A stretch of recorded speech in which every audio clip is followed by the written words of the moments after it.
నెల్లూరు జిల్లా అభివృద్ధిని లక్ష్యంగా తీసుకుని వ్యవసాయం, రెవెన్యూ, పరిశ్రమలు, గృహ నిర్మాణం తదితర కీలక రంగాల్లో సమగ్ర చర్యలు చేపడుతున్నట్లు జిల్లా కలెక్టర్ హిమాంశు శుక్లా తెలిపారు. బుధవారం కలెక్టరేట్ లో తిక్కన ప్రాంగణంలో జేసీ మొగలి వెంకటేశ్వర్లు, డీఆర్ఓ విజయ్ కుమార్లతో కలిసి ఆయన ప్రెస్ మీట్ నిర్వహించారు. ఈ సందర్భంగా కలెక్టర్ మాట్లాడుతూ జిల్లాలో ప్రైమరీ సెక్టార్ విభాగంలో తాను కలెక్టర్ గా బాధ్యతలు చేపట్టిన నాటి నుంచి ఇప్పటి వరకు చాలా మార్పులు తీసుకుని వచ్చామని, ముఖ్యంగా అగ్రికల్చరల్ విభాగంలో ఛాంపియన్ ఫార్మర్ అనే కాన్సెప్ట్ ను తీసుకురావడం జరిగిందన్నారు.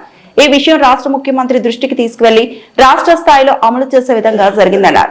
ప్రజా సమస్యల పరిష్కార వేదికపై ప్రతి సోమవారం నిర్వహించే గ్రీవియన్స్ డే రోజు అధిక శాతం రెవెన్యూ విభాగం మరియు భూ సంబంధిత సమస్యలు వస్తూ ఉంటాయని, రాష్ట్రంలో ప్రజా సమస్యల పరిష్కారంలో నెల్లూరు జిల్లా 7వ స్థానంలో ఉందన్నారు. పీజీఆర్ఎస్ లో వచ్చే అర్జీలను పరిష్కరింపదగినవి తక్షణమే పరిష్కరించే విధంగా చర్యలు తీసుకోవడం జరిగిందన్నారు. కొన్ని సమస్యలు చాలా పురాతనమైనవి కూడా వస్తూ ఉంటాయని ఆయన ఈ సందర్భంగా తెలియజేశారు. వచ్చే నెల నుండి గ్రామాల్లో క్షేత్రస్థాయిలో పర్యటించడం జరుగుతుందని ఆయన తెలిపారు. నమస్కారం. ముందుగా మీకు, మీ కుటుంబ సభ్యులందరికీ wish you a very happy new year. జిల్లాకు వచ్చి ఇప్పుడు ఆల్మోస్ట్ 3.5 months అయింది. ఈ 3.5 monthsలో రకరకాలుగా ప్రోగ్రామ్స్ స్టార్ట్ చేయడం జరిగింది. తర్వాత జిల్లాలో ఉన్న సమస్యల్ని కొంత పరిష్కారం చేయడం జరిగింది. ఈరోజు 31st December. సో ఈ లాస్ట్ 3.5 monthsలో ఏమేం చేయగలిగాము, తర్వాత రాబోయే రోజుల్లో ఇంకా ఏమేం చేయడానికి ఆలోచన ఉంది, దీని మేరకు ఈ ప్రెస్ కాన్ఫరెన్స్ పెట్టడం జరిగింది. ముందుగా మీ అందరికీ తెలుసు, ఈ జిల్లాలో ఫార్మర్స్ సంబంధించిన, వ్యవసాయం సంబంధించిన కొన్ని ఇనిషియేటివ్ తీసుకోవడం జరిగింది. ఛాంపియన్ ఫార్మర్స్ పేరు మీద ఒక ప్రోగ్రాం ఇంట్రడ్యూస్ చేసాము. దీనికి కంటిన్యూషన్గా ఇంకోటి ప్రోగ్రాం ఈరోజు లాంచ్ చేయడం జరుగుతున్నాయి.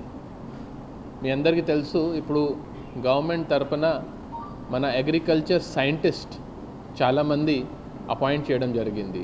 వాళ్ళు కృషి విజ్ఞాన్ కేంద్ర కానీ, ఆత్మలో కానీ అట్లాంటి ఆర్గనైజేషన్స్లో ఈ సైంటిస్ట్, ఈ నెపల్ని మా దగ్గర ఉన్నారు. కానీ వాళ్ళ సర్వీసెస్ ఫార్మర్స్ దగ్గర వరకు చేరడం లేదు, కొంత గ్యాప్స్ ఉన్నాయి.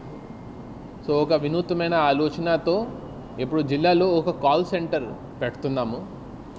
రాబోయే రోజుల్లో వ్యవసాయం సంబంధించిన, లేకపోతే హార్టికల్చర్ సంబంధించిన, లేకపోతే ఏమైనా సమస్య వచ్చినప్పుడు డైరెక్ట్గా రైతు ఈ నంబర్కి కాల్ చేస్తే వాళ్ళకి ఉన్న సమస్యకి నేరుగా వాళ్ళ సైంటిస్ట్ ఆ ప్రాబ్లమ్ని సాల్వ్ చేయగలుగుతారు. దీంతో ఒక వాట్సాప్ నెంబర్ కూడా ఇవ్వడం జరిగింది. సో సపోజ్ రాబోయే రోజుల్లో మామిడిలో ఏమైనా ఇన్ఫెక్షన్ వస్తే, ఏమైనా పెస్ట్ వస్తే వాళ్ళు ఫోటో తీసేసి ఈ వాట్సాప్ నెంబర్కి పంపిస్తే ఆ సైంటిస్ట్ దీన్ని చూసుకొని ఏ మందు వాడాలి, ఏం చేయాలి నేరుగా ఫార్మర్స్కి చెప్పగలుగుతారు. సో ఇప్పుడు మన దగ్గర గవర్నమెంట్ ద్వారా, అగ్రికల్చర్ డిపార్ట్మెంట్ ద్వారా 8 సైంటిస్ట్ అలాట్ చేయడం జరిగింది ఈ జిల్లాకి. మేము ఎలా చేసామంటే, ఫస్ట్ క్రాప్ వారీగా అగ్రికల్చర్, హార్టికల్చర్, ఎక్వాకల్చర్ ఆ ప్రకారం దీన్ని డివైడ్ చేసాము. నెక్స్ట్ టైప్ ఆఫ్ సమస్య, అంటే కొంతమందికి అంటే ఇన్సెక్టిసైడ్స్ సమస్య ఉంటే అది, లేకపోతే ఈల్డ్ సరిగా రావడం లేదు అట్లాంటి సమస్య. సో ఇలా ప్రాబ్లం వారీగా కూడా ఈ 8 మందిని డివైడ్ చేయడం జరిగింది.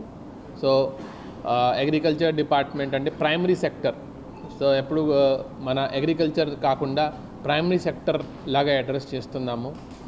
District agriculture officer, horticulture officer, animal husbandry and district fisheries officer, ఈ 4 కలిపి ఈ ప్రోగ్రామ్ని ముందు తీసుకువెళ్ళడం జరుగుతుంది.